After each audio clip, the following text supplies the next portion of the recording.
HR Success Talk has started its journey in 2012 with a vision to bring HR and business leaders together in a form of a community to share knowledge and learn from each other. Starting from a single blog, we reached our first initiative called Forum to give a bigger platform to HR professionals to collaborate with each other. Later, we realized that we need to connect our members in person along with online.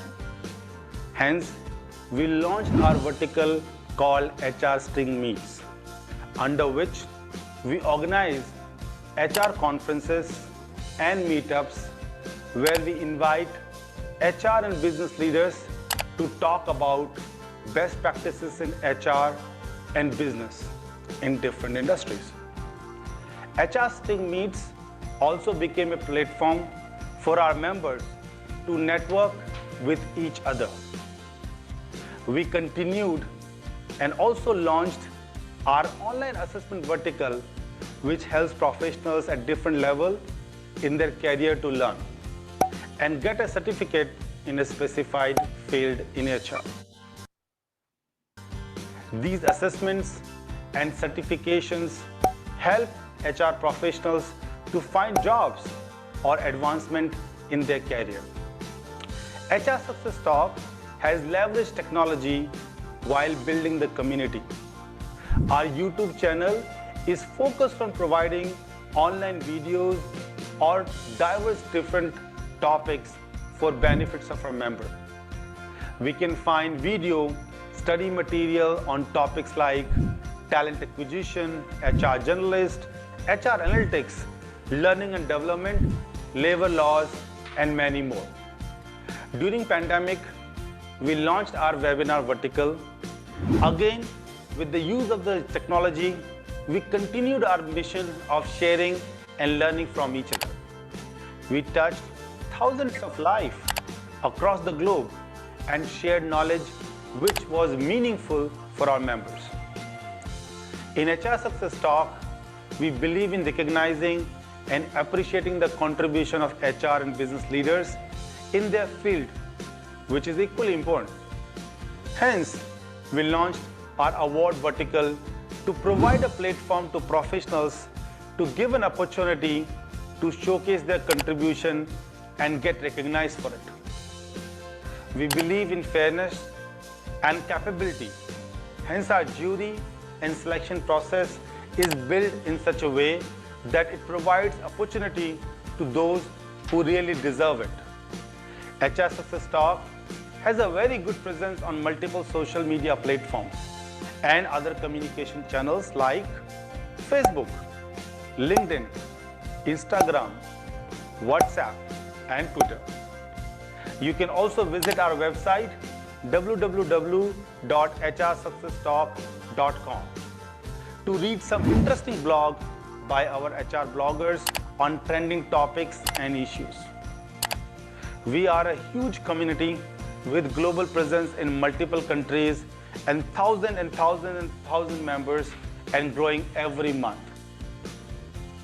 We provide a platform to our members where they can learn from each other, can share their knowledge, and knowledge for others' benefit, build relationships and networking, and leverage this networking in any way they feel like. We have so many stories where our volunteers have leveraged this platform to find jobs, get new business opportunities, find a mentor to guide. It is up to them how they wish to leverage and use our platform. And guess what? You don't have to pay a fees to be a member or fill any form. You can be a member by click of a button by liking our Facebook, LinkedIn page, or any other social media channel. Simple, isn't it? You must be wondering how we manage all this. Yes, you guessed it right. We have a force of highly talented volunteers who spend 3 to 5 hours every week of their time for this community. We also invest highly on the development of our volunteers, and our HR team organize exclusive training sessions for them.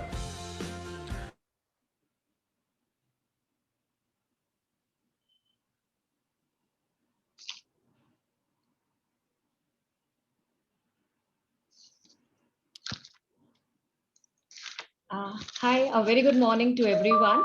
I'm Kritika Ghadge, a talent acquisition specialist associated with HR Success Talk as Manager HR. Today, we are here with an interesting topic, HRBP, Resilience to Resurgence. Today's webinar is hosted by HR Success Talk, supported by Amrita Devi Foundation, Uttarakhand, and our sponsor, GLE University, Mathura. As we all know, that it's a pandemic time going on, and a lot of people are migrating to their base location. So in this case, Amrita Devi Foundation is supporting them with the grocery kit. If you wish to come forward for such novel course, the links are mentioned in the chat box. And if you want further details about this initiative, then Tanya is the right person. Details are mentioned on the chat box. Now, for today's webinar, the flow would be live conversation with the esteemed speakers, question answer round at the end of the panel discussion, announcement of the star performer of the month, which is our initiative wherein we recognize and reward our volunteers, and finally we'll wrap up with the group photograph. I believe every one of you know about what HR Success Talk is all about, but for those who are new to us, I would like to take them through a brief introduction about what we are.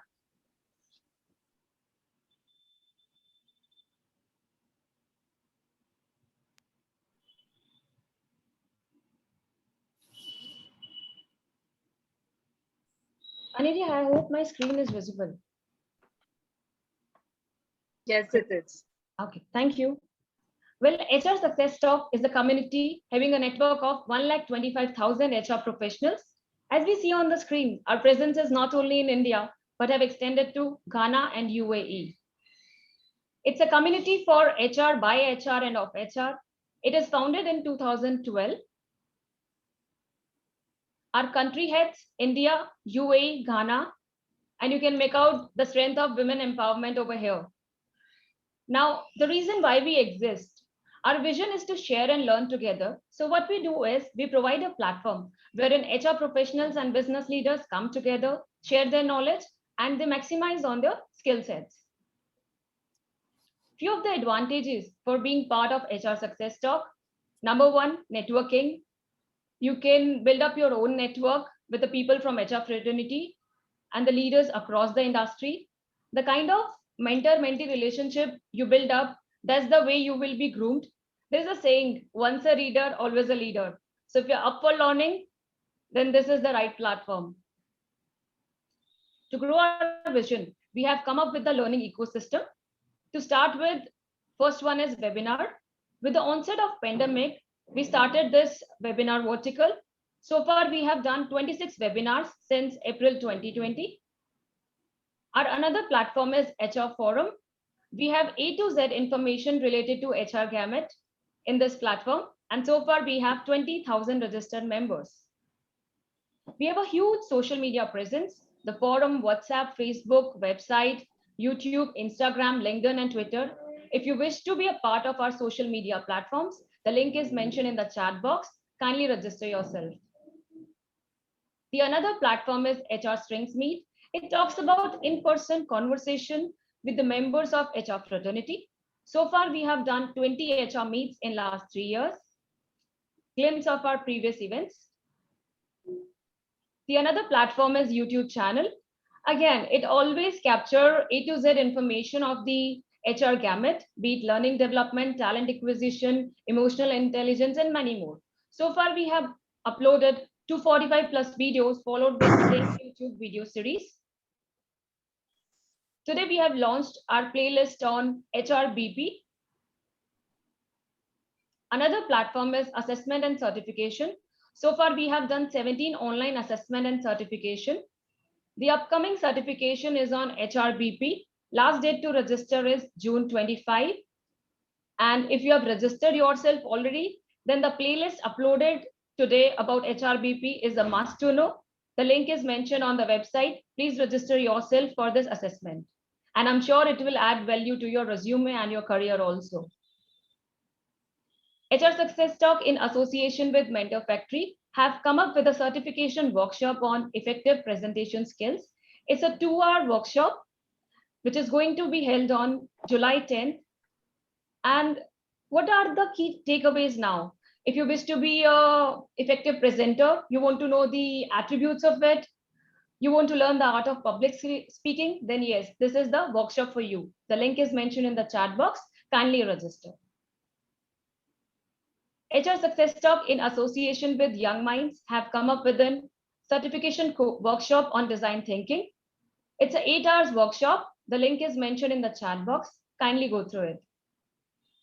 The another platform with us is HR Awards.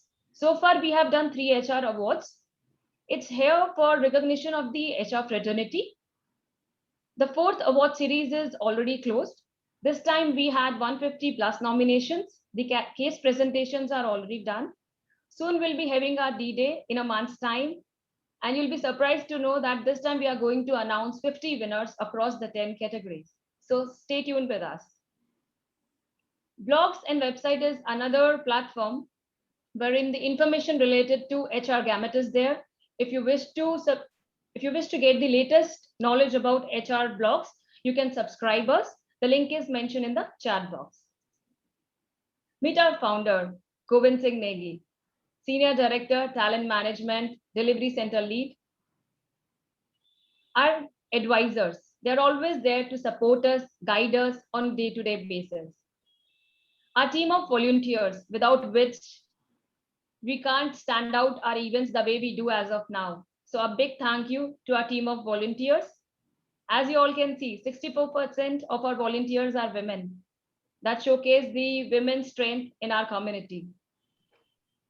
Now, every organization does have its structure well in place. Similarly, we as a community does have an organization structure well in place. Some of the qualities we look for hiring a volunteer: first, it should straight from the heart. It's a non-pay work. You should have hunger and keenness to learn and grow further.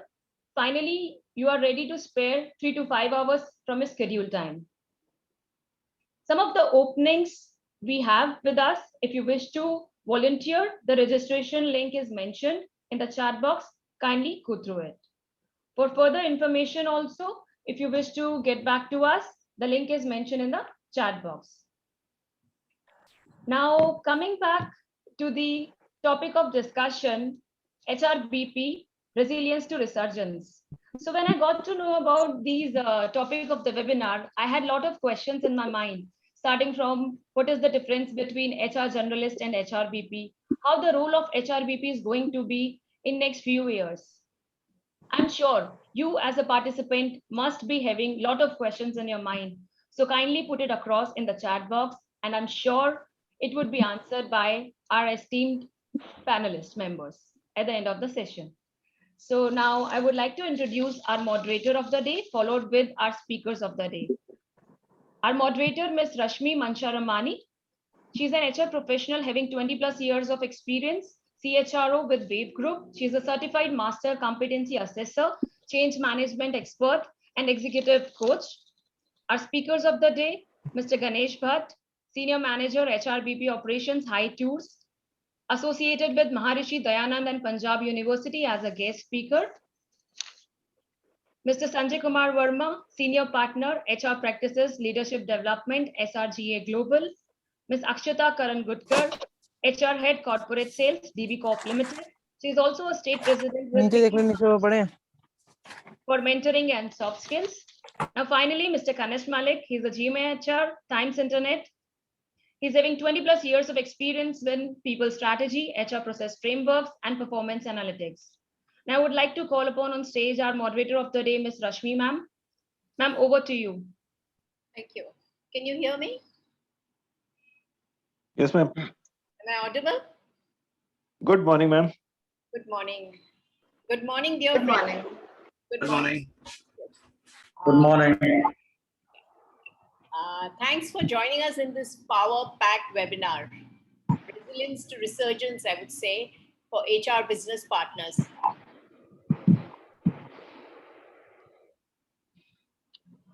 Thanks for sparing the weekend, actually. But we promise you it's really worthwhile. Each speaker panelists today were specialized with everything you want to know about the HRBP role.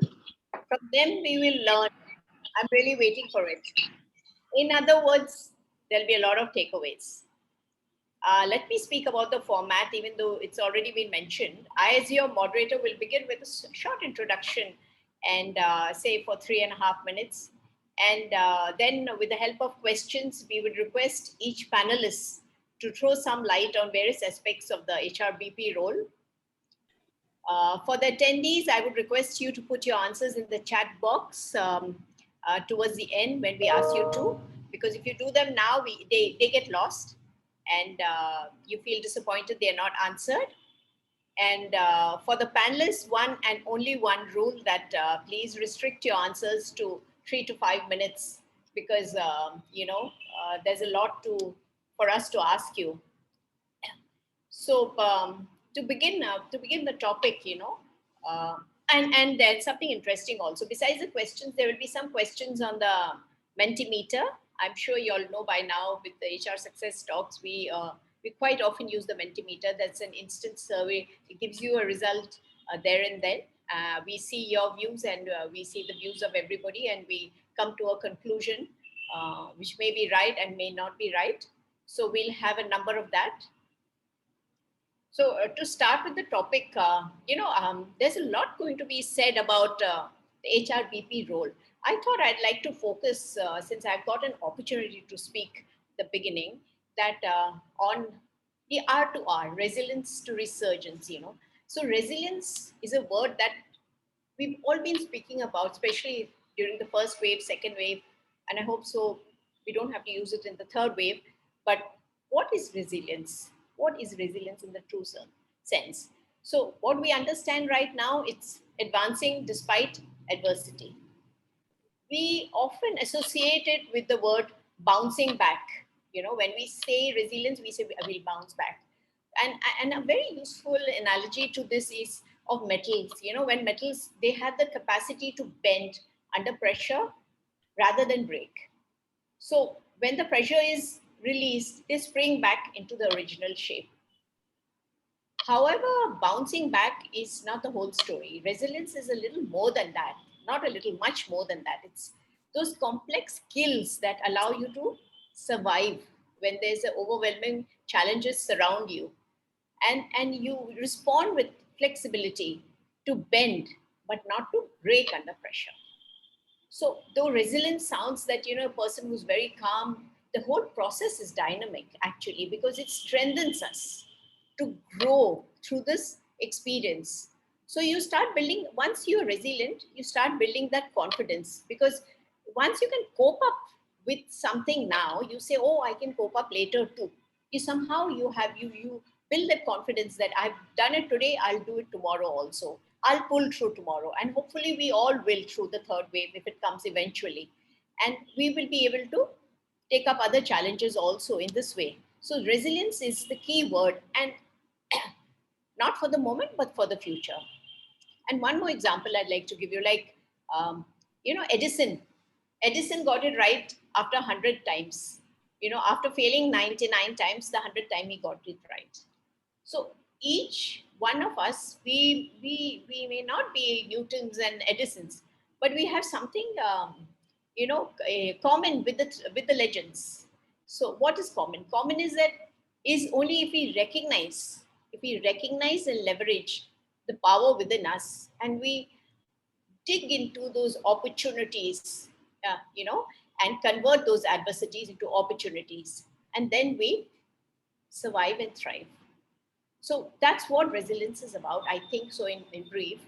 And on resurgence, I would just say in 2 lines what I think resurgence is. Resurgence is, I would use a simile of, rising from the Sphinx, rising from the ashes is something very common, that we've heard about always. And also when somebody tells you you're done with it, I mean, it doesn't work for you, you did a good job and you're through with it, I don't think it works for you. It's then you take up the challenge and you say, and you come up, you rise from the ashes and say, I will do it. I don't care. and you really do it and show everyone, or not show anyone, it doesn't matter, but you research. So resilience to resurgence, R to R, how important it is. Now in the context of a business partner, we will be saying. A few words on the HR business partner. As I understand, the role of a business partner, I would divide into, they're much more. I'm sure our panelists will be able to tell us much more on this, but I always think of a business partner as a role in which you are trying to balance between the strategy and the execution. The strategy is much, much more. You don't do the execution, but there's a balance between it because you reframe those challenges in terms of talent and employee experience. And the role actually, how do you play it? I would say you're a strategic advisor. So the moment you get into a role of a business partner is what is the goal I'm trying to achieve? It's a business goal that you're looking at. Then you're also a problem.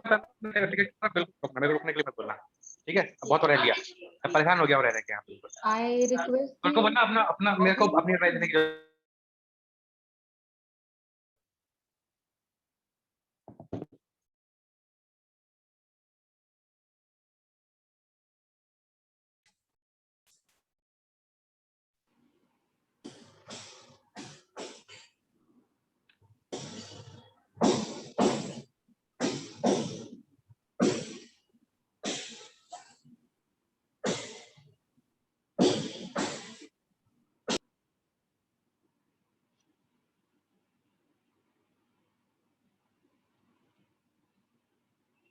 Are we there?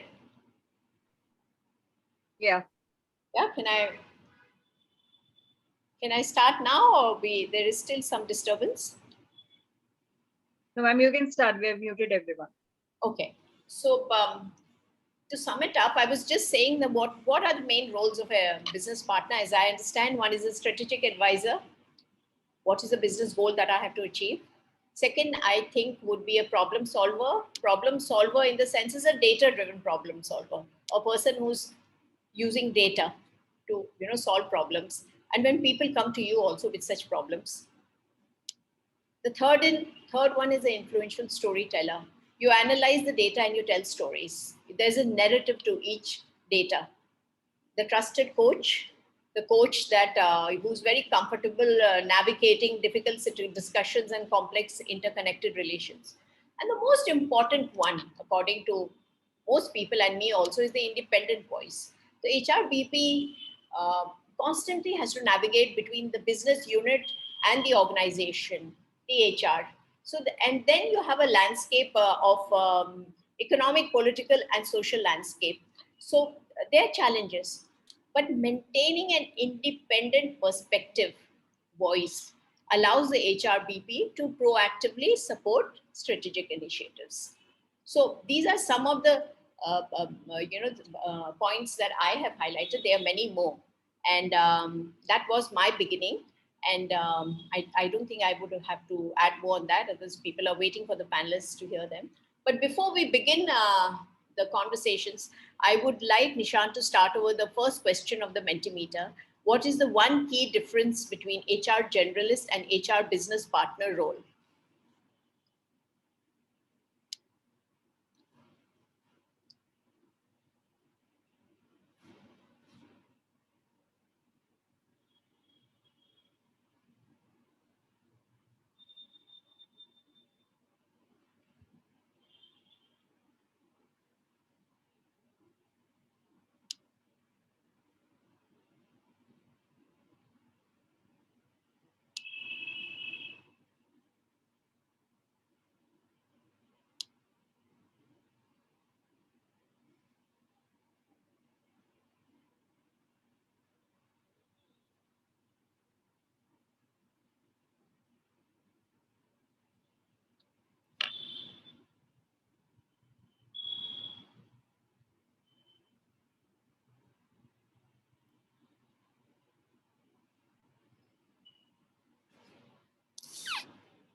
Should we stop now?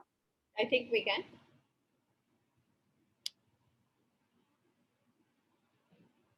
Yeah, I think he removed the screen. But as far as I remember, almost each answer had the word business in it. Each answer had the word business in it, and people really understand that it's a role in which you understand the business acumen is there, and the business function is the most important part of the role, and the generous part is more on the execution and implementation part. I think we're clear about that, and I'm so happy to note that most of the participants are already clear. So I think we'll have to focus more on things that are new. So now I would like to take you for the first question that I would address to Kanishk. Kanishk, you're there? Yes. Can you hear me? Yeah. So Kanishk, we all going through turbulent times. I mean, we means I'm talking from the point of organizations, and every organization to meet all this, whatever is going on right now, pandemic, when you can't meet up with the customer and everything is digital, and the business models have changed. So every organization is going through some transformation, and most of it digital transformation. Okay, so how do you think the HR BPs should reimagine their role, and how would they add value? So if you can give us how you all have been working on it in your organization, maybe add it up with some stories. So over to you. Sure. So fortunately, because I work with Times Internet, largely, our population has been pretty much online or on the digital mode. So for us, typically on a daily basis, there was not a huge transition that was required.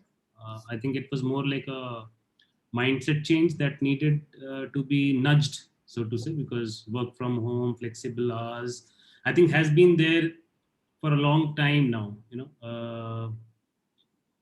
I guess. Yeah. Sorry. The video went off.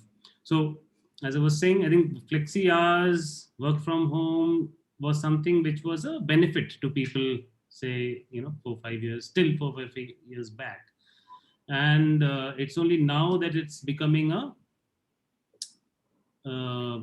hygiene, actually speaking. It's not anymore a benefit or a feature. So I think from an HR business partnering perspective, these are certain genuine advice or consulting that HR should be doing or should have been doing for some time now. I think the last 1.5 years window, it has only become more obvious that remote working or hybrid working is a reality, and going forward, as managers, as people managers specifically, managing teams, managing work, managing stakeholders, managing business has to become a hybrid model, if not totally remote. So if I have to break it also in that sense, hiring, for example, the quicker we moved on to a remote hiring mode, it became easier for us. And thankfully, we were pretty much anyways doing some fair bit amount of hiring, which was online or which was digital. So it helped us. But largely, I think over a period of time in the last 1.5 years, generically, hiring has become digital. Hiring has become, a remote hiring process, which helps. Onboarding has become a remote onboarding and settlement process, which helps. But these are COE-led initiatives, right? Talent acquisition, onboarding, which is part of, say, the operations team. What HR business partners, I think, the biggest value addition for them is the mindset change that they have to bring in, or they should bring in their people managers, in their businesses, the business leaders and people managers, because managing remote teams is ultimately, it boils down to trust and credibility factor of manager to their team member and vice versa. because traditionally we have been brought up and we are used to having our teams around us, in front of us physically working, so that we can see them working. So I think largely is the mindset change that HRBPs have to bring in, or they have been trying, I hope. The next piece is, I think, how to make processes on the digital platforms, how to make it easy for employees, especially first time, or people who are not so comfortable using the digital mode. Even web platform to a mobile application is a mindset change. A lot of people are still very used to, for example, net banking. We are used. Most of the people are okay doing a net banking on the website, but not okay doing it on the same bank's mobile app. Right? It's the same mindset. I mean, filling in a form physically, getting it signed, to filling the same form on the web, to actually marking your attendance on the mobile app, and the manager actually trusting that whole process. I think that those are areas where HR business partners need to focus on, where they bring in the process maturity and the people credibility, to the fore, so to say. Yeah, that would be my response. Yes. Thanks, Kanish. You summarized and summed it so well, because what you said, I think it's common to most of us organizations.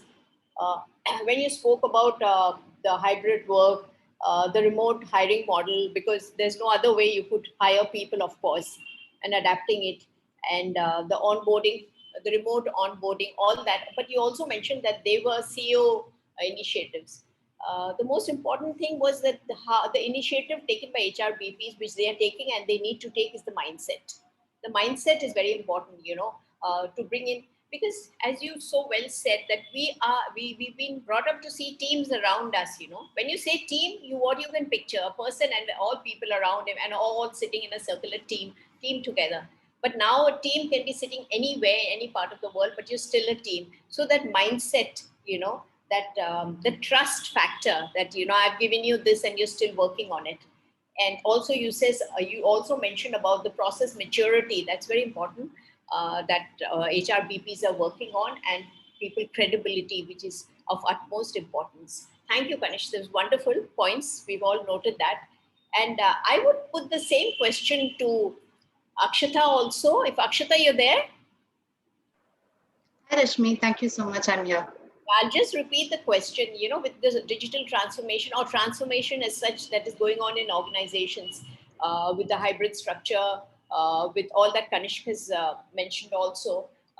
How are you, how do you think HRBPs can add value, and how they can, reimagine their roles? Thank you. It was very nice to hear you, summarize, or, quickly give the entire, understanding as to what exactly is expected from a HR business partner's role. And to add upon, I think Kanishk had some very important points. So I just want to start with one small note. Today, when you're in a support role, whether you're in HR, whether you're in admin, IT, any support role, when I say support, a role where you're facilitating something. So it is too important for you to ensure that, things keep happening. Very rare, like for example, we are on this conference today. I think there's a lot of people behind the screen who put things together to ensure things are going fine. But the moment, they stop doing something, I think that is when you realize what you've missed. I keep telling this to my team. The HR role is something like, a homemaker's role. It's very easy to say, I manage my home. It is too difficult for you to say in 9 hours, what did you do? The day you stop doing it is when you realize actually, the amount of work that has happened. So why I'm bringing this point is, whether you're a HR business partner or whether you're a generalist, you are a facilitator, you're an enabler. So for you constantly to keep ensuring the show goes on, I think that is important. Like Kanish mentioned, that was a very nice thing. I think for them, everything already, they were online. There was not much of a disruption. For a system like us in Dainik Bhaskar, for us, the business model is such where all the work, what we do is physical. whether it is a meeting, whether it's an event, what we do, everything was physical. So suddenly when that disruption happened, like one fine day we woke up and we realized we are not going to come back to office the next day. For us, the immediate thought was, how would we ensure people start using laptop? There were a lot of people who were using desktop. That was the first thing. Then how do you start preparing people so that they can start doing meetings virtually? Because today, if you see in print specifically, most of the business that comes in is because of relationships. Your brand is always there, but it is your relationship. It is people are more comfortable, in a physical meeting. So suddenly we are in a situation where you have to change the entire dynamics. I think this is where, as a HR business partner, you come in. You need to keep looking at, what are things which you can immediately change. When there's a business leader who's doing fantastic business, whose people managing skills are poor, we keep telling them you are a fantastic business leader. Now you need to look at how well you can work with people. I think we are in that situation today. We know people, we understand what is important. Now it's important we start understanding business. So 2, 3 things at least what we have been doing is, first thing is understand your business model. You know your policies, you know how, happy people are with your policies. That is all, it's good. You know your onboarding stuff, you know the right kind of people you need to get on board. That's fantastic. Few things what going forward, whether it's a HRBP or whether it is a generalist, I would say you understand your business model. You understand what are the kind of competencies required. Today, if I have to do business, what is that is expected out of me when I'm not meeting the client, directly? What is the kind of expectations clients have, so that I know when I'm not on the floor. So today, when I'm talking to business, I need to know what are the concerns they have, where are areas where they need support, where I can step in. All this happens when I understand my business. So today, when we talk to HR business leaders, we keep telling them it's time now you understand business. You see what are the important things where people want you to step in. When I say step in here, many things what we do, we are not the project leaders. You're just a project executor. Like, we mentioned about, facilitating things. How do you ensure you are present, but you're not present? So these are areas where we are training ourselves to see today, for example, making presentation. So in a physical environment, for us, all the sales leaders would go directly meet the clients. They would show the kind of, work what we have done. Today, beyond 15 minutes, you cannot engage a client. So what is that competency required? So Rashmi, you mentioned about storytelling. That is very, very important, but that's not, everybody's cup of tea. Not many people, can tell stories. I know people are very direct. There are some people who have this knack of talking and making it look like a story or putting things together. So today, if you see the kind of things what we are doing is to help our sales folks to see where are things they can do, what are things they can do so that they can put up things more clearly. Where are areas where we can support them? It could be as simple as, how do you present in a virtual environment? How do you do an event when you're doing or planning an event? How do you put it up to a client? So this will happen only when I know what is the actual challenge in the physical world and what is the challenge they have in the virtual world. So this is where, if you see, we are like, for example, we are part of a lot of calls. So when I'm sitting in a call, I understand these are the actual issues my sales teams go through. So this is one change we have been doing. So this I think has helped us a lot. So today, when my business leader approaches me, he already knows I understand the model. He says, Akshata, this is what we are looking at. Why don't we look at people whose competencies are this? Someone who can connect in a virtual world, someone who's very good in presentation, who's been able to put up things clearly. So I think complete competency change. Our entire KRA has changed today. So this is where I would say, as a HRBP or as a HR generalist, I would come in to see how quickly I can make these changes so that, there is continuity, there is business continuity. So this is what I would want to share. That's a lot. That's a lot. And there are a lot of points. So everybody is noted down. There are a lot of takeaways for all of us. And I really liked by what you began with, that, the HRBP is something like a homemaker. When you actually stop doing it, that you come to know that what all we've missed out on. And also when you mentioned that, when there are most organizations that, like Kanishk mentioned, that they're already in the virtual mode, but those who aren't, they're working in a physical manner to, transit into the, virtual way of working, whether it's a presentation or all the meetings. It was a challenge indeed. So HRBPs, what you meant to say, should be a little predictive and, proactive and get all the things done, that should make them ready for all this. And to understand the business, of course, that's the core thing of the HRBP. But you said it so well that, that just knowing the processes of HR and onboarding and recruitment and all are just not enough, to understand the model. And it's only when you understand the business model that you know what competencies are required. And once you know what competencies are required, you can really help the business. I love the example you gave of the sales, where you said, there's a limited time in that virtual thing. Nobody's going to listen to you for more than 15 minutes. And those 15 minutes, how does my salesperson represent the company? What does he say? Does he need to say that, to have a sales conversion, and what competencies are required for that? That is essential. And that you would know only if you know the business well. You would know that what competency and how do I train my sales guy to put that across effectively. I think very well said. I think I'm going to go back to my salespeople and see how they do their presentations, so that, we can help them with those competencies.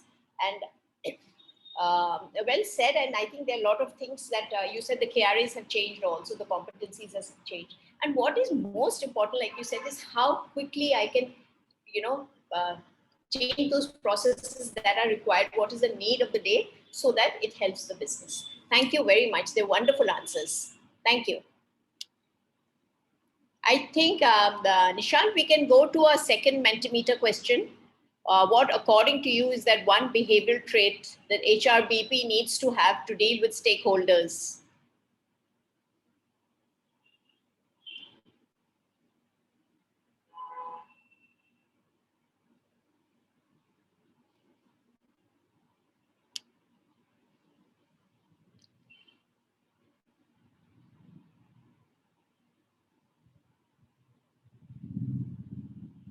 So, can you increase the font size of the words written beneath the graph? Not very clear. I don't think it's possible now. No?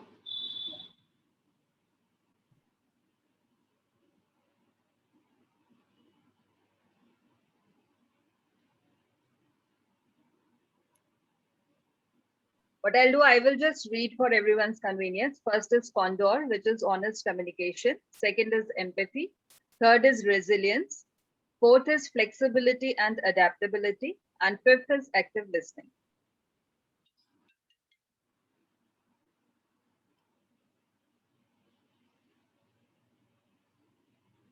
I think more people should answer this. It's an easy question. All you have to do is choose. Yeah. And you have to click on the link which is given on the chat box. You will be taken to this this panel pane, and then you have to answer that. Just select the option.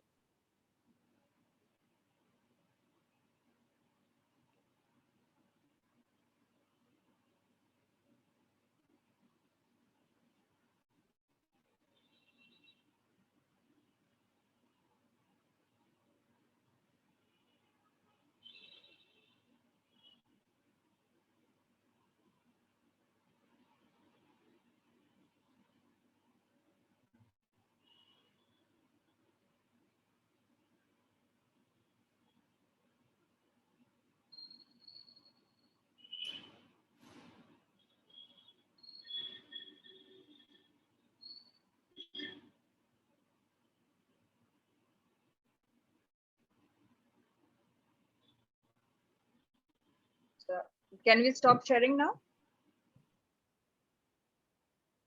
I think we can, because it's all one-sided. The answer is so obvious over here. So most of the participants think that adaptability and flexibility are important. I don't know. It could be resilience, it could be empathy also. So each one to his own, flexibility, yes, it's very important. Adaptability, but if you have empathy, everything comes through. you become once you're empathic, you're flexible, you adapt to people, you understand people. So obviously you would allow all that. So I'll move over to my second question. Uh, that is what the Mentimeter was all about, is that my next question is to Mr. Sanjay Kumar, that according to you, because we saw that in the Mentimeter, but according to you, what are the key behavioral traits a HRBP must possess in today's time? We're talking of the pandemic and much more, to support the business to remain progressive. Sanjay, you're there? Yes, I'm there. Thank you so much, Rashmi ma'am, for giving me an opportunity to speak. Let me take you to the era of Mahabharata. And in Gita or Mahabharata, there are a number of characters and they plays a different type of roles at different segments. So let's take it Krishna as a HRBP in one of the segments where the Pandavas was on Vanvas, and they were having, all five were having only the anger and revenge in their mind. So that time Krishna stepped in and told them, you want, okay, now it's inevitable that the fight will not be there, fight will be there, but what you do, because whatever you have, whatever arms and ammunition you have, they also, Kauravas also have. They have a Bhisham also, they have a Dronacharya also. What you do, and they were all clueless. Then as a HRBP, they have consulted, why don't you sharpen your skills? When they were saying sharpen your skills, just go for tapasya, get the astras, and then then the Arjuna goes for tapasya. He has got Brahmastra, he's got Pashupatastra, he got Indrastra, he's got Gandiv. So as a HRBP, he played a very important role in seeing that what are the competency of the competitor and where he needs to train his team to take on the challenge. So when you talk about the behavioral traits of whatever in that meter we were asking for, these are all required, but at the situation. It depends on the situation. So if you ask me as a HRBP certified professional, I use all these traits as per my situation at risk. But the number one, the very important thing is the mindset and my attitude. If you're lacking in mindset and attitude, any of the other behavioral competencies will not going to support you. So in that answer also, the difference between the HR journalist and HR BP is just your attitude and your business knowledge. And that makes the difference for all the professionals. So when I'm saying the business, you should know the business. You should know the nitty-gritties of the business. And you should know the needs. When any organization goes on a transformation phase, there's a 4 needs you need to complete: business needs, your performance needs, then you have your capability needs, and then you have your environment, work environment needs. So if you know as a business these needs and how you fulfill that needs to be counted. And for doing that, you must have your attitude. You should know your business. You should have the honest communication with your stakeholders. See, if you ask me, yes, flexibility, adaptability is important, not for HRBP, for all the roles. But the important thing is how honest you are in front of your stakeholders. Honest communication, let them know the reality, what is happening and what should be done.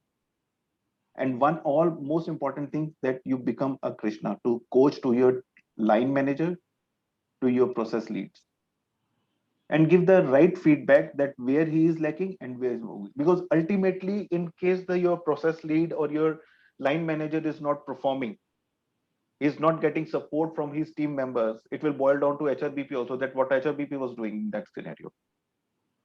So that makes a difference. Give the honest feedback as a coach and help to assist. There are 2 types of HRBPs.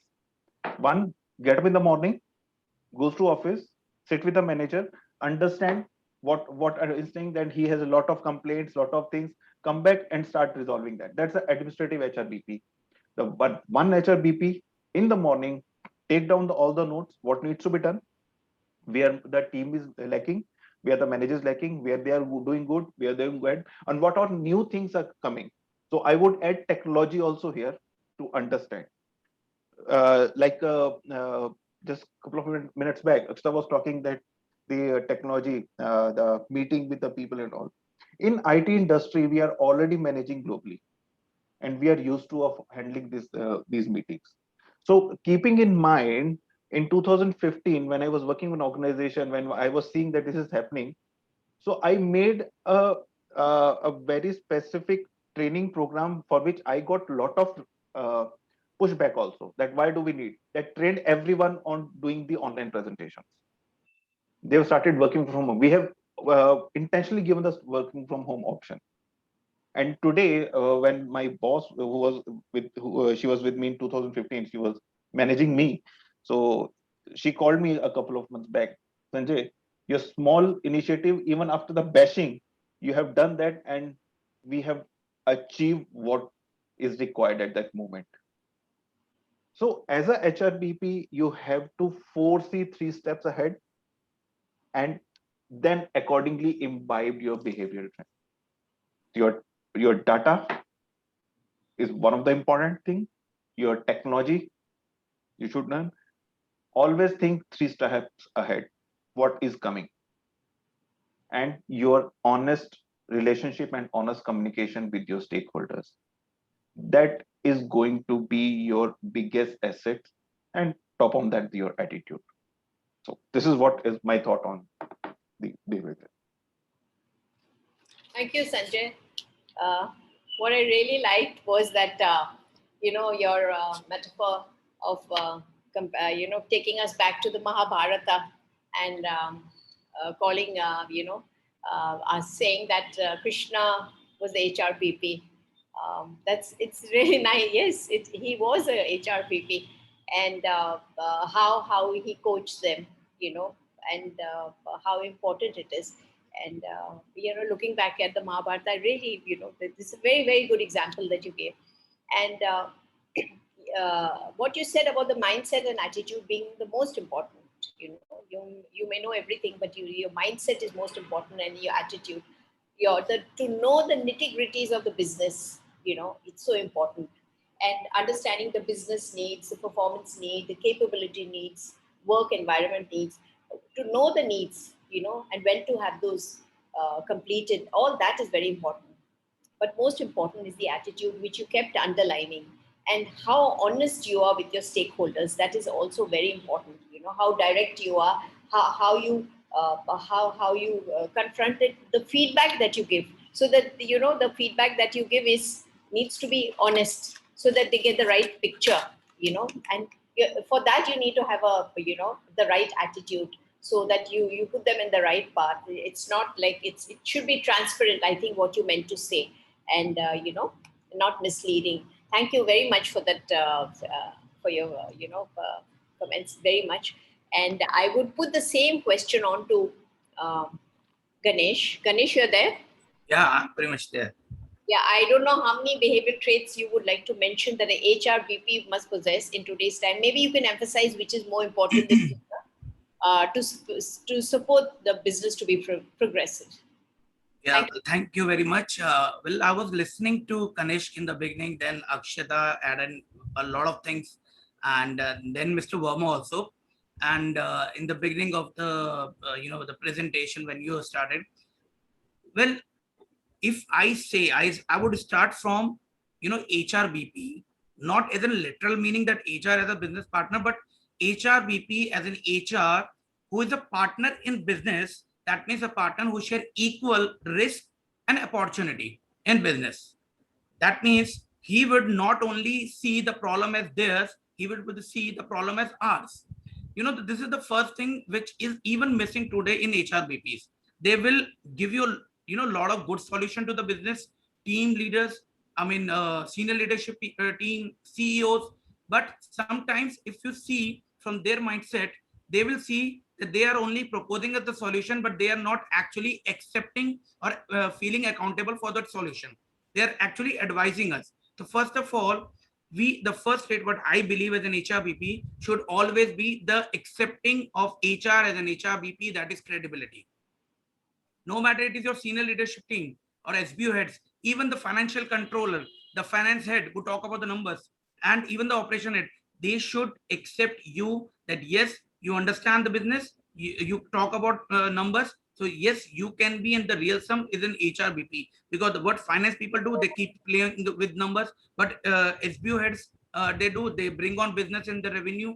But and what operation people do, they work sweat in, sweat out to transform that business or the deals or the queries into the actual business. But what HRBPs do, only come, propose the solution, and that's it.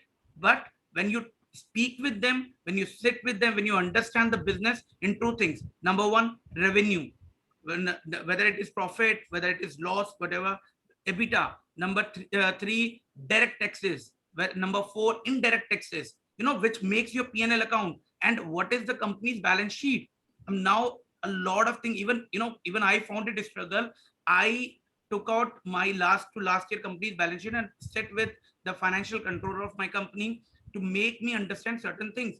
When we were making P&L account, the business analyst used to take all the figures from me related to all the HR budgeting thing, all the things regarding the the headcount, the current cost of the company. But whatever she's making, it is just one of my input, but she's making a vast sheet, which is a P&L account. Then I sat with the CFO and I understand what are the direct taxes, indirect taxes. And I was surprised to see that so many things are there which makes which constitute a P&L account. And that is what, when a small figure in your balance sheet comes in and it talks about your net worth.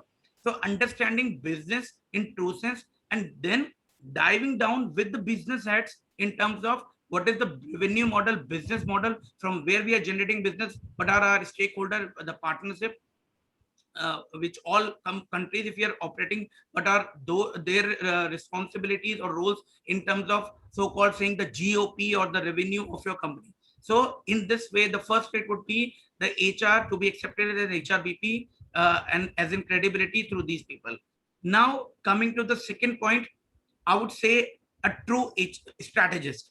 Now when I say true strategies, is been driving the people and the talent strategy. And I would say a very, very normal, which I have done in my previous organization, talking about every SBU, every business unit talks about some number. They talk about revenue, profit, loss, anything, every SBU. So when we talk about the people or the talent strategy, it is, we have to actually see what is the productivity analysis in that thing. Every team member is actually, if the team member of department or division, they are driving numbers.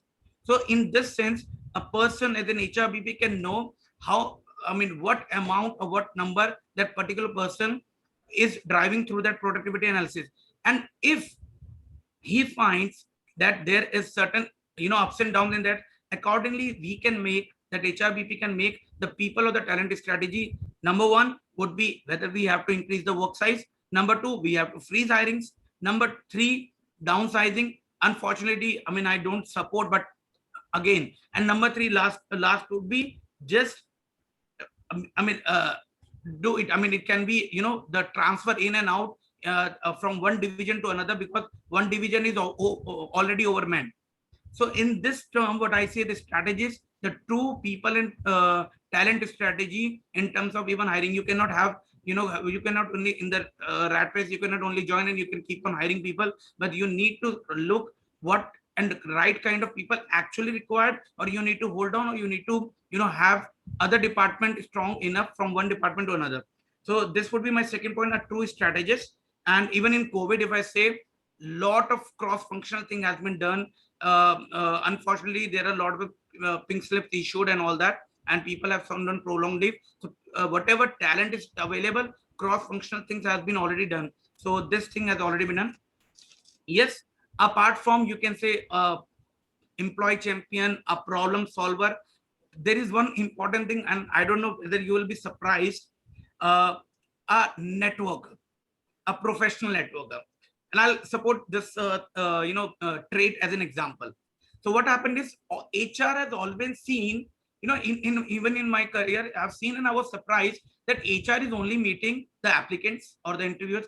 And HR is only meeting the consultant, who are coming for their proposal and all that, and max to max the portal guys like Naukri and all that. But HR is never meeting any person. That means HR is always a part of the internal team. So why should HR meet all the people? It is the business head, the finance team, admin team, and all that. But then you have a very powerful tool called LinkedIn. Now, I do not use LinkedIn only for finding the right talent. I can have a number of sources I can put on anywhere and I will get a number of responses. I use LinkedIn for a strong networking. I have people who are the CEOs of the startup. I have good CHROs and I have very, very good. I mean, even the, young talent come up, the fresher, the students and all that. I have people from alliances. I have people from marketing. I have business head from, it could be other industry I'm working at. So sometimes the solution of the problem lies in the outside world. And believe me, it is your credibility, your networking skill that how soon, like there was a point wherein we were saying that how, yeah, Akshata mentioned that point, how soon you can adapt to this thing. But sometimes with your surrounding, the problem, the surrounding, the people, the management, the thinking, the mindset, you keep on struggling to, give a better solution, and whether the solution will be accepted by the team or not. But sometimes a person from the outside world, or the outside help can actually, what we call as a consultant or seeking help from your professional networking, can actually give you that particular solution of a problem in from their point of view. Maybe they have experienced it already. They will tell you where you will fail, where you will have to bounce back. So professional networking for an HRBP is very, very important. And I will support this with an example. During a transition, rather acquisition, I'll say, in one of my companies, there was some few good HR team came in, and somewhat my role has to be shifted from HR to sales. And now I was wondering, what would I do in sales? I mean, like, I know I have hired sales people, but what would I do in sales? At that point of time, I felt that it is the biggest opportunity to me to understand what the people are actually doing in sales. What are apart from the product, what is their sales strategy? What are their clients and how they are pitching? And I use my professional networking. After that, get to know that was a department called MICE. So corporate sales was there. So I use my professional network and send them invitation from my company on behalf of as an HR person, plus as a new sales guy. So I invite them and told about my company and the product. And I was surprised that within no time, I get good corporate inviting me for a meeting with them over a cup of coffee, so that they can also give me those queries regarding that events and conferences and all that. And I closed around 3 corporates and the biggest name. So one was Hitachi, one was Godrej, and Panacea Biotech. I was about one of them. So there was something. It is only because of my professional networking and thanks to that LinkedIn connection and the people I got to know. So now I will not talk about change agent and management. I know there are a lot of senior people. They will talk about it later. Or the digital economy. Yes, we have data analytics, but I will talk about our next trait and would be my final one. That is clearing ambiguity. Yes, we talk about HR should be honest, but HR always been taught about honest. But in the same time, we are also talk about that HR need to be diplomatic. And I'm sorry, but this is truth. That needs to be, I mean, that's the first lesson I taught from my HR dean. But at this crucial time, the pandemic, it is to clear the ambiguity. People, how much trust level you have the people sitting in their homes, whether they are adjusting to the work from home culture, which they were always complaining that they should be having work from home policy, and now they are actually wanting to come to office, or they're still scared, or how much trust level they have that there will be soon a mail from HR person and things will wiped out soon. So you need to clear the ambiguity right now. You need to be accessible. And there we used to do one exercise called HR help desk in my previous organization. One day, say Wednesday, was dedicated then. And why Wednesday? Because Friday is already a time for Christmas for them. Weekend is approaching. So let's enjoy it's Friday today. So Wednesday as a kind of a day and a break wherein they can interact with HR and they can speak about their problems, that they can speak about their concern, and HR will address them in some time limit. So in today's days also, when everything is on technology, phone, WhatsApp, everything, so they need to be accessible, they need to clear the ambiguity. Only then you can win the trust level of the employees, and only then you can take the talent strategy, the productivity, the optimization, the planning, achieving success, everything done. Because if I say, and if I'm not wrong rightly, the mission statement of every organization has changed. Vision can be same, because we always talk about 10 years, but what about mission? Pandemic has totally changed the mission vision, totally changed. So what was your mission? I think till February 2020, when first lockdown was announced, it is today's days, has totally been changed. So when mission has been changed, there are a lot of things that has been changed. So this is from me. Thank you very much. Thank you, Ganesh. There were a lot of points, but I'll summarize it. What I understand, they were very useful points, and the first one that you said was the credibility point. You know, it's high time the HRBPs, and though they do have the credibility in terms of numbers, you know, because you're just giving a solution is just not enough. It needs to be associated with numbers, like the finance do with their beta and direct and indirect and the balance sheet. You know, so that you understand it. It needs to be backed up with data, whatever, so that people find you credible. They know that when you come with a solution, you're credible enough to, you know, to tell them this is the solution, and they believe you. The second point that you mentioned was the, you know, about the being a strategist, that, you know, a true strategist, in the sense is that, and prior to that, of course, you said understanding the business. If you don't understand the business, you will not be able to, you know, have the credibility. So understanding the business and bringing the credibility to the table with the numbers. The true strategist role, you said that everybody talks, every SBU talks with a number. So we also should talk about number. And very well said with that example, you know, we should also do a product analysis, that these are the people, this is the productivity analysis. And on that basis, decide our rationalization exercise, whether to freeze it or to just, you know, to hire more or not to hire.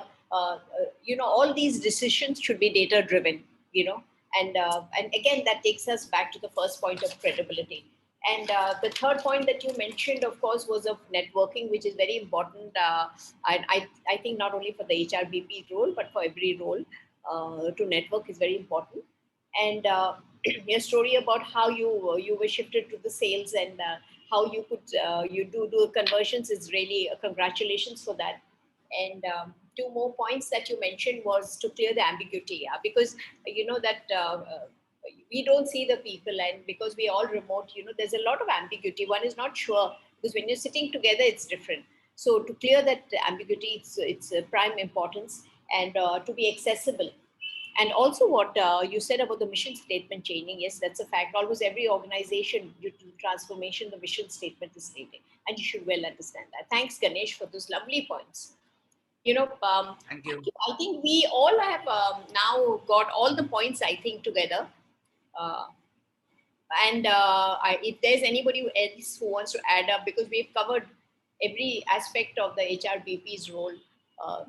So it's like to hold up the mirror up to the business, the courage to speak, to challenge, to influence, relationship building, communication, persistence, intellectual curiosity, empathy, risk-taking, digital acumen, business language knowledge, networking skills, change management. In fact, now there's the reverse change management has also come in. This reverse is when you change the people, when you take the people home to work from home, and then when you go back to office, and you eventually, there are organizations that don't want to have a hybrid structure, then you have the reverse change management. So all that and much more. And Rashmi, just to add here, sorry if I interrupted you in between. Sometimes, like I give you in my example, I am in the industry where we support as a partners to different stakeholders, and not in my vertical, in another vertical, we have a chartered accountants and company secretaries, because we are the SRG Global. We support the organization in their accounting functions, audits, and being senior partner in HR. I support the organization in transformation, change management, and employment laws related things. So in that vertical, there was a challenge because there were new chartered accountants also there, which we say a generation X and generation Y, and then we are having the partners who are quite senior, working with the organization for 15 years, 16 years, 20 years. So that I was facing a challenge to uh, set up the tone in between that, in between two type of generations. So the initiative which I took is the reverse coaching. What I have done, the generation X and generation Y uh, team members start teaching or coaching the technology to the old generation, and then old generation use the experience for the new generation to them. So in this way, the coordination, the coaching factor, and the attrition has also reduced. And as a HRBP, it is the job to make sure that within the team, within the process, there has to be a very cordial relationship with all the members. So diversity and inclusivity is there. Now, how you use the experience and the technology by combining the reverse coaching with that within the team will define the difference. So as a HRBP, sometimes you need to come up such an initiative where you need to align the old generation with the new generation, and it's going to be a challenge in coming years also. So as a HRBP, we need to be ready for this challenge. Thank you, Sanjay. That was a very nice, example you gave us about reverse coaching. And we all have multi-generational workforce with us today. How many generations? 3 to 4 generations all work under one roof, and it's very important reverse coaching. It's a wonderful example that you gave us. Now, Nishant, if we can move over to the third Mentimeter question, what is the career landscape ahead of the HRBP role?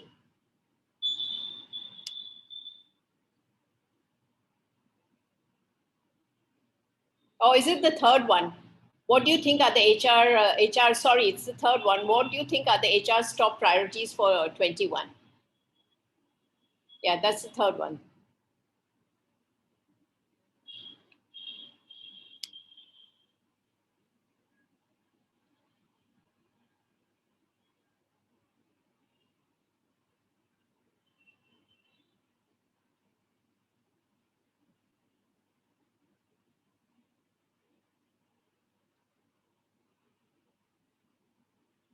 I would encourage the participants to really get into the Mentimeter, because we'd love to hear your views.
I think wellness had the largest count, numbers, I think. Wellness.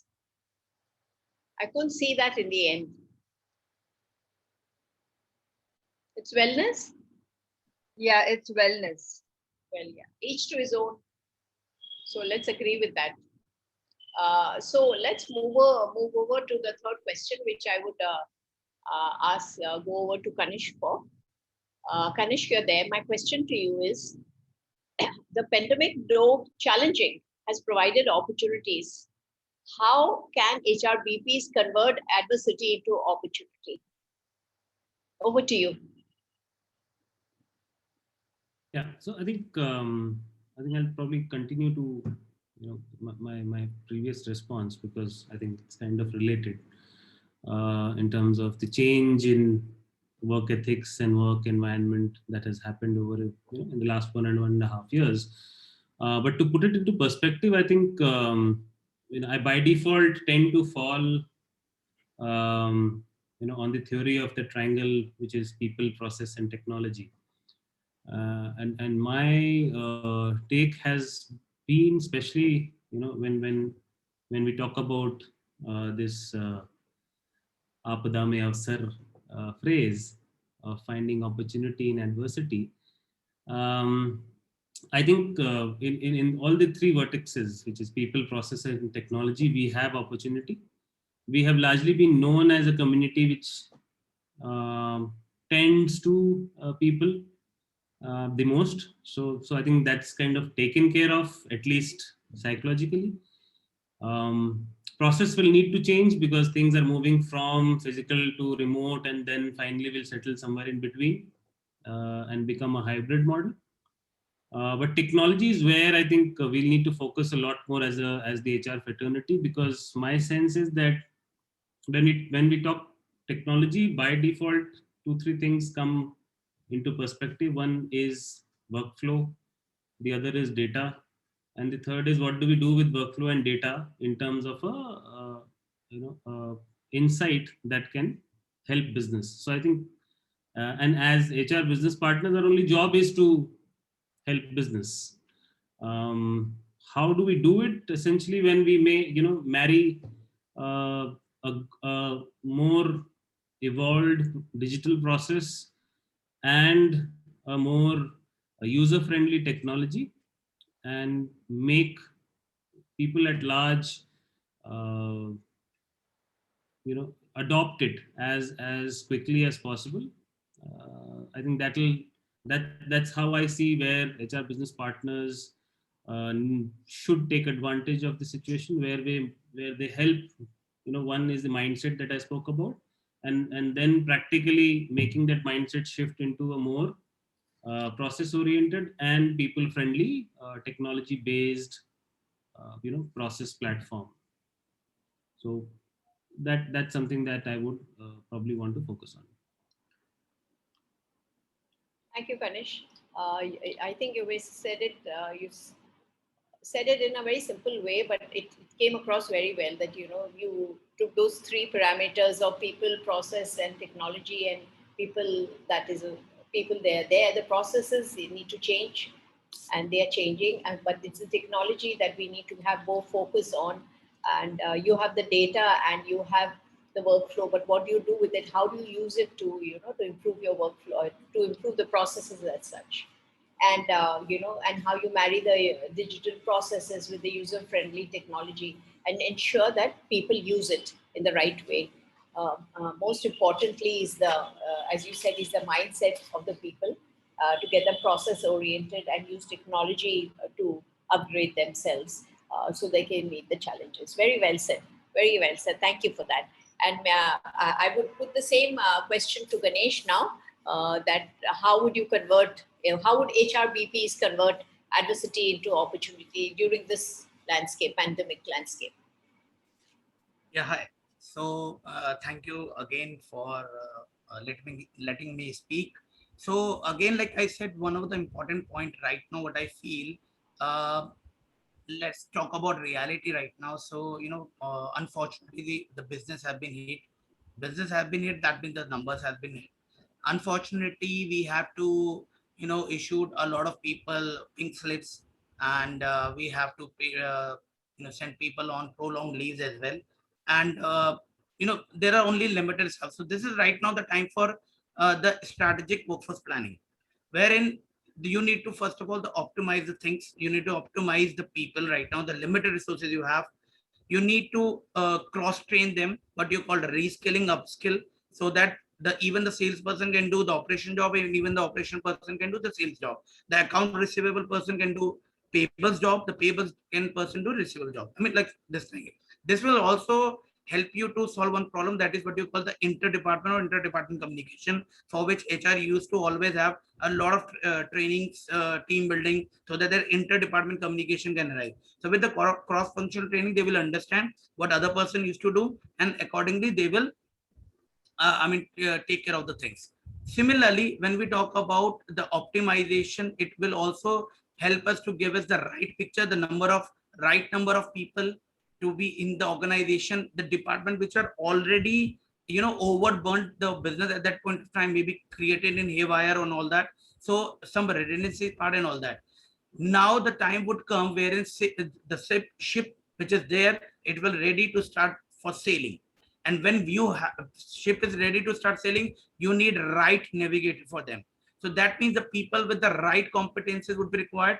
So now we need to focus on certain strategies further, which would actually take the HRBP to the next step, or which will actually take not only HRBP, the organization to the next step. That is the talent acquisition. I'm not talking only about the hiring, but hiring with the right set of people, with the right competency. Even the job description, which I have seen in other companies, like it's been written for the sake of writing. The job description to the correct, to the point, to the competency they have, even the not only the onboarding but the effective induction plan, so that people should be there with the organization. Now talking about the other thing, compensation and benefit. I'm not only talking about the salary thing, but the benefit part. We have talked a lot about the benefits in terms of the wellness. So wellness is a part of the benefit, with through the group medical policy, accidental policy, but all things you can do not only for the team but their family members also, if your budget allows, at least to somewhat. So compensation with benefits. Now talking about the PMS part, KRAs, KPIs surely are there, but like I said, mission has been changed. So obviously the PMS is surely gonna change. So PMS now, the call is for OKRs, objective based KRAs.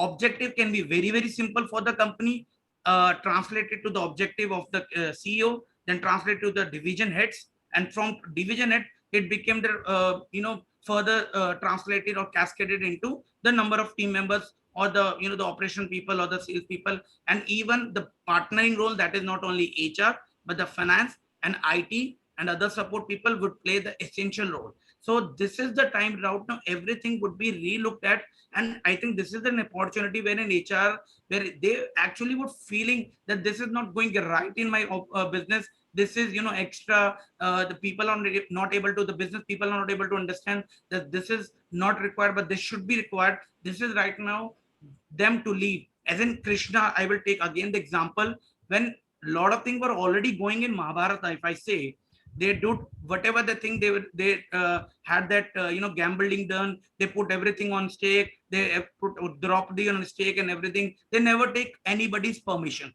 Even at that point of time, if somebody would have come and said no, this is wrong, they would have not wronged it, because they've already given the promise. So it was actually been done in the business in the same time. But when everything was swept away, then somebody came in as an HRBP, as in Krishna. He said, now I will navigate you. You do whatever I say. You take those on capability, you revamp this thing, you come and you bounce back, you come with a resilience, and then this is the right start, because now everybody will be doing everything from scratch, from start. The way you used to do business have totally been changed. Your clients are there, or new client will be taken into picture. A lot of people have already changed their profession and their streams. So there are a lot of things which will come in, a new set of talent acquisition. It is now the generation Z. A lot of people who are millennials, but millennials with the right set, because even millennials get to know that it is not easy to change over the job for a couple of bucks, but it is about the sustainability. It is about the, in that particular job. So even these people will come, and you have to design training and development. I will say the development, the succession plan, so that the critical role will be there, and training not for the sake of number of mandates in the training chart or the calendar, and you will do training in that one, but training in terms of IDP or PDP, that is personal development plan, or IDP plan, that is individual development plan. That is what training is actually been required for that person to perform well in that particular function. It can be Excel training to a accounts payable guy. It can be a software training to a person who is doing some operation job.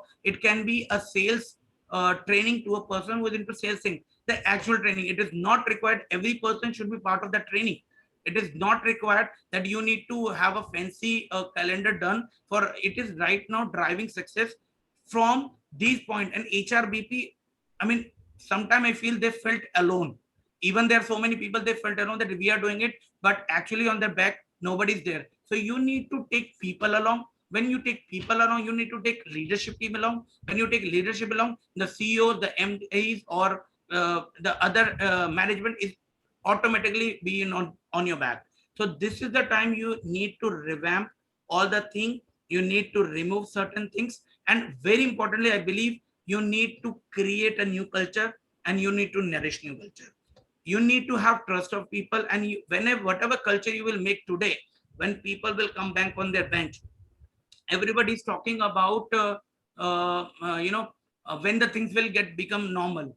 When we talk about it is a new normal. But I think we have to adapt that this thing will they're going to stay. Work from home will they're going to stay, or you can introduce into your policies and everything. And even people are talking about when things will get normal, but at the back of your mind, correct me if I'm wrong, at the back of their mind, they are actually somewhat scared to come back to office. They're somewhat scared if, oh my god, if we will take metro, or we will take the escalator or the lift, if we touch this thing, if we go to washroom in offices, they have different kind of washroom facility. If we even touch the utensils for having a lunch, or the oven, would be safe. We are safe at our home because we know we are not letting anybody outside. If no matter you maintain social distancing, but the other factor there. So the first thing when you come to office, the HRBP or the HR person have already placed certain things. I have already done it by an organization. We were starting 2 days in a week. So we put certain pamphlets at the reception, taken off printed from a WHO recommended that safe distances is there and all that. We marked the people that their seats with the social distancing thing, that this is your seat and this is yours and this is all. So that they also ensure that social distancing is made. Even in the food court, we made timings. No matter it is 1, 2, 3, you can make timing now, and accordingly people can go. It is made sure that everything is clean, everything has been hygiene. You can use plates, you can use this thing. They've been given touch. Interrupt, Ganesh. Yeah, sorry. Can you please wrap up in next 2 minutes? Yeah. So my point was even the culture need to be revamped, and this is the right point wherein you can transform this a problem into an opportunity. So this is from me. Thank you. Ganesh, I think, sorry to interrupt you, but we are running out of time. Of course, I would not even have time to summarize those wonderful things you said, but to revamp, to remove, and to create. And this is the right time, to nourish and trust. There's so many things that we can do at this time. And thank you for all those wonderful points. I will just take 2 minutes, and I would ask this question to Sanjay and Akshita, if they can briefly tell us, in 3 or 4 lines, because I don't want to miss this question, from both of them, in maximum 3 lines each, 3 to 4 lines each, not minutes, 3 or 4 lines. Why is resilience so critical in the HRBP's role? Why is it highlighted that resilience is very important? Maybe first you can go, Sanjay. Ma'am, I would give the baton to Akshita ma'am first. I need to learn from her first. That's wonderful. Same here. So thank you so much. Thank you so much. I think there were a lot of things Ganesh said, so I don't want to repeat a lot of it. I'll take 30 seconds. Can all of you all just fold your hands like this? So now if your thumb was your right hand thumb was on top, now try doing the ulta, the reverse.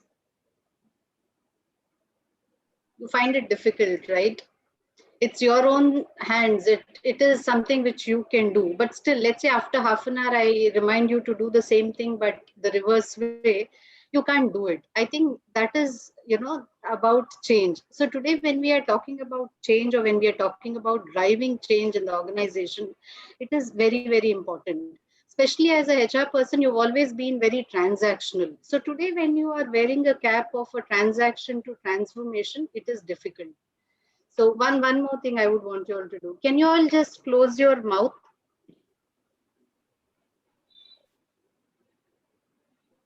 How many of you all closed your nose? So here again, as a HR person, why resilience is important to you is many a times it is not what you say, it is what you do becomes important. So today, all of you all were listening. I said close your mouth, but I was closing my nose. So I think that is how, in simple, since I don't want to stretch it, I thought quickly I'll say today, if you want to transform, or if you have to be a people's leader, and especially you have to be a business leader, one thought I want to leave you all with: we keep expecting business leaders to be people leaders, right? We tell them you need to be empathetic, you need to do more of one-on-one meetings with them, you need to understand where they come from. You tell me how many times as HR leaders who are wanting to transition to business leaders, how many times do we go for sales calls? How many times do we sit and understand what our markets are like? How many times do we sit and make plans as to, okay, today auto as a sector is doing bad, at least for print? What are things that, if I am a business partner, what are things I'm doing which is relevant? Am I able to connect those dots? Do we do that? No. So it's very easy for us to tell people. It's like, backseat driving. I can keep telling you, do this, do that. Till the time I don't do it, it becomes difficult. So here resilience is important only because you are in a chair where you are doing a lot of things which is contradictory. Like, I have a plan, maybe in the next 6 months, I need to reduce my cost by 20%. Let's say I have to let go some people. At the same time, I need to ensure, the morale is high. People understand why it is done. Is it easy? Just tell me there's a team of 10 people. I have to reduce the strength by 3. I have to have a 7-member team. And then when I go back to the 7-member team and tell them, what, now we are all going to work as a team, and, this is what we need to look future. Does it happen? I mean, this is where I would say, you have to be resilient because you're wearing multiple hats. You're representing business, you're representing stakeholders. Again, you are a HR person. So anything you tell, people understand it is coming from top. So here your credibility becomes very, very important. And here I think a couple of people, I think Sanjay Verma sir said, I think Ganesh said, you need to be honest. You need to put your points very clearly as to why you're doing what you're doing, and you need to put it very strongly. Many times you take tough decisions. It's not easy. Instead of putting it as, what, it has come from top, so I am doing it, you need to first understand why you are made to do that. The moment you understand, you are able to explain it better. So I would only want to leave that thought. If you are a HR person, I think today the situation is such, whether you're in HR or whether you're in sales, every person has to be resilient. Otherwise, I think you will not survive. Today, any industry that is done well are, the industries where they have given a lot of they've done a lot of work on how they can move faster, how they can be agile. So I would want to leave you all with that thought. Thank you, Akshita. Very well said, everything resilient. But now you've left little time for Sanjay. And Sanjay, if you can put in your precious words for us, valuable points for takeaway. Ma'am, resilience is just like becoming a tree in the heavy wind. The way, if you are very strong enough, your roots are very strong, and the strong winds comes, you just adjust your branches so that strong wind pass on, and then you come back to your old shape. So in HR, I'm sorry, with all due respect, I don't use word only resilience. I use the word psychological resilience. That is what is required in HR, because you have to be not only mentally tough, but you have to have the word which I can say is your behavioral thoughts are also very strong. And to be these 2-3 strongs, if I'll take back to the era of Mahabharata, and there when Agyatwas was been announced for 1 year, as a HRBP, Krishna has defined their roles. In case they want to hide themselves, they used to, and if you look at that, everyone has given the role where they are competent enough. Yudhishthir was helping the king in the Drut, and Bhima was in kitchen. Arjun, though he was cursed from the having the curse from the Apsara, so he was working as a teacher, dance teacher, and Nakul was in the Ghudsal, and Sahdev was also Ghudsal. So as a HRBP, when the time is tough and you know the competency of your people, you can assign the jobs and keep the ball moving. So here, after this storm, your resilience works out that how much mentally and behavioral strong you are, and how you take up your process further without hampering, without pain. Yes, of course, I don't even I don't like giving the pink slips. I would say it's a golden handshake, but you should be very well strong enough that in case you need to give it, you should give it in such a way that person in front of you who is going should emotionally attach with him, and in future, in case you again need back, that person will be happy to come back. So this is what I would say as a HRBP or as HR resilience, is that you are emotionally, mentally, and behaviorally very strong to handle your processes, handle your people. If you're doing that, that makes a difference. So again, the administrative HRBP or the actual HRBP. Thank you so much. So well explained and concluded, that how important it is to be, to have that emotional aspect to it, and this is what actually makes the HRBP in the end. So thank you very much for your, inputs, and we have a lot of takeaways. I will ask the team if we have time for questions or not. Not now, ma'am. The time is up. So time is up. I think a lot of questions were answered within the conversation itself. We know a lot about HRBPs. We know a lot about resilience. We know what is that extra work, and a lot of that business is so important. What we need to do now, and wonderful points from the panelists. I mean, it was really very. I think it was really. There are a lot of takeaways for me, and I'm sure the same for you. And thank you very much for your time. I hope everyone had a good and really look forward to hearing more from you. Thank you. Shmi ma'am, before winding up, I have a very important point, and in fact, a request to all panelists, HR people who are attending this webinar, and the speakers, to all. We are calling it a thing called empathy. Every time we are talking about our employees, but unfortunately, since we have to issue a lot of pink slips or the layoff thing, restructuring thing, it is the time right now when we use our professional networking, the HR fraternity, to help other people who have already been out placements. I've already done it for quite a few people, and happy to help them, because when we talk about competence, it is for your organization at that point of time, but they are already competent for some other organization at some other point of time, because you cannot offer them right now because of business slowdown, but other business can have. So if it will be very helpful if you can help them in outplacement right now because of your own professional network, then it would be true empathizing your employees and ex-employees in true sense, because it will again help into your employer branding. Trust me on that. So this is my last point. Thank you so much.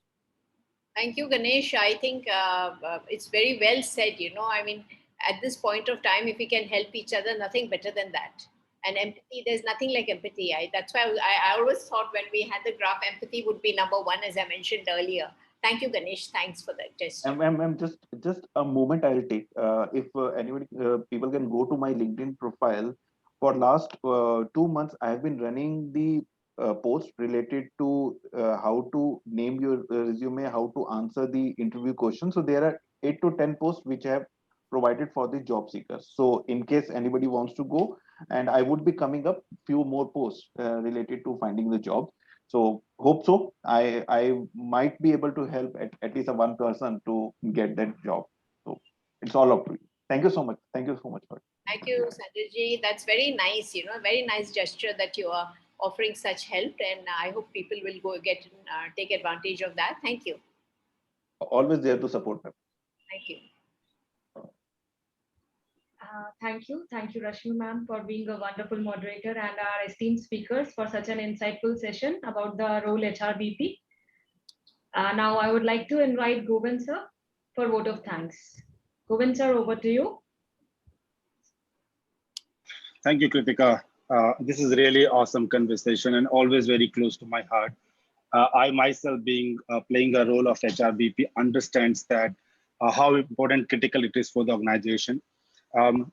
If I could just add quickly one thing, that recently we did a survey, market survey, to understand the maturity of HRBP role in India, specifically in IT and other ITS organization. And it was to our surprise that many organizations are still far behind, in reaching out to the maturity we expect. So we did this study and we realized what do you need to be, what you need to acquire as a skill to be a mature HRBP professional. And I would like to share the outcome of this study with everybody. We are using it in our organization to elevate the talent business partners in the organization. And there are three things which has come out from it. One is business focus. Second is strategic. And third is being expert. So let me just quickly touch upon that. When we say business focused, I think everybody understands it, that the work of HRBP should align with the organization to deliver measurable business results. So we have to come up with strategies to make sure that we are working for business. And when I talk about strategic, it is about partnering with the business stakeholders in order to analyze, diagnose the problem we are facing, and coming up with a systematic solution to it, so that the solution is not specific for some particular group, but it can be leveraged across the organization. So for example, if you're looking at attrition as a risk right now, in IT industry is suffering from it a lot at this point in time. So understanding why attrition is happening in your place, and then after that, coming up with a plan to mitigate the attrition, which can be worked upon across the organization, as opposed to working for a particular group. So that's the strategic part of it. And third part, and the most important part, is becoming and being seen as an expert, which means that the HRBPs need to work on themselves. It is the time when HRBP should also elevate their knowledge, whether it is about business acumen, whether it is trying to be a consultant coach, whether it is finding the organization solutions and architect, whether it is working on leadership development, and the most important is whether we should align ourselves with the market knowledge to see what's going on in the market, what's the news, what's going on in your industry, what is working, what is not working, stuff like that. So I think if these things can be acquired by a human resource, a business partner person, I think that person can elevate the way HRBP functions in their place. With that said, thank you very much, Rashmi, for moderating it so well, and all our speakers for not only coming to this platform and sharing the knowledge, but also contributing to our YouTube video series. So I would request all of you, if you want to know more about our HRBP role, what does it mean, and all this stuff, you can definitely reach out to a YouTube channel, find our HRBP playlist, and from there, you can get more knowledge about this role and how can you prepare yourself. And also thanks to all the participants for coming and joining us, and hope this is a learning journey for you. And the 1.5 hours which you spend with us is an investment in your learning. Thank you, and over to you, Kritika. Thank you, Govind. Well, it's time to announce the star performer of the month. So I would like to invite Naresh Chetija, our President, HR and Global Expansion. Please come and announce the star performer of the month. Over to you, Naresh.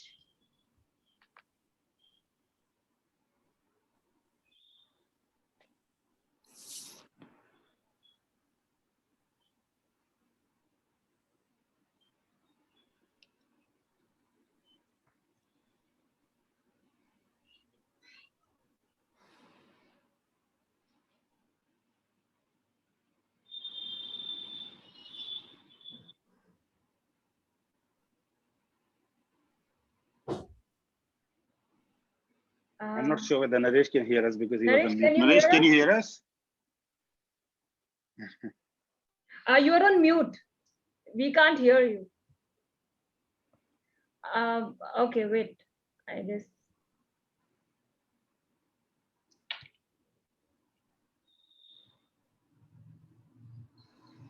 Yeah, he's mute again. Are you able to do that, Naresh? Now?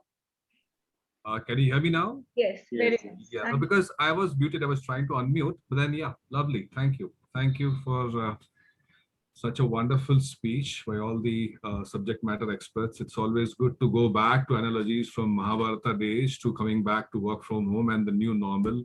It's a wonderful and insightful thoughts. I'm blessed to be here, honestly. Good. So it's time for us to give a pat to our volunteers. I'm glad to announce, but before I announce, I would love to hear, guess who is the star performer of the month for May 2021? I can give you a hint. The person who is the winner has got A in the name. Sir, I also have A in my name. Lovely. Good. Give me a wild guess. Give me a better guess. I have a number of A's. Okay, the person also has got an I in the name. Yeah, we always keep eye on our name. We always keep eye on our name. Kritika is there. Yeah, see, somebody said Kritika. So you said an I and A as well. Lovely. See, good. Aneri, A and I. A and I. These are the vowels which are already common in most of the names, you know, A, E, I, O, U. Wonderful. So why do we give out these reward or recognition? It's not just a formality. It's not just a trophy, but it also to say that we respect the contribution and the support given to the HR Success Talk community by our volunteers. So it's not just a token of respect. It's huge amount of empathy, affinity, their affinity towards HR Success Talk and HR Success Talk's affinity towards the volunteers who support us in carrying out webinars, online assessments, and there are so many other things that are happening at the back of the screen. Good. Now, so I would love to announce the name of the winners. The name of the winner is Shambhavi Shukla. She is the winner of the award for the month of May 2021. Star Performer of the Month award goes to Shambhavi Shukla from designing team. She is a manager of the designing vertical. Congratulations, Shambhavi, and I would love to listen to you. Can you hear us, Shambhavi? Shambhavi, you there? She's there. Wait a second. Yes, please ping her. Would love to listen. Shambhavi, can you unmute yourself, dear? Because I can't see you on the screen. I would also love to show or share my screen with the audience. If you could just, let me do that, because it says host disabled participant screen sharing. So Anshul, can you please help in this? Shambhavi is not able to speak to.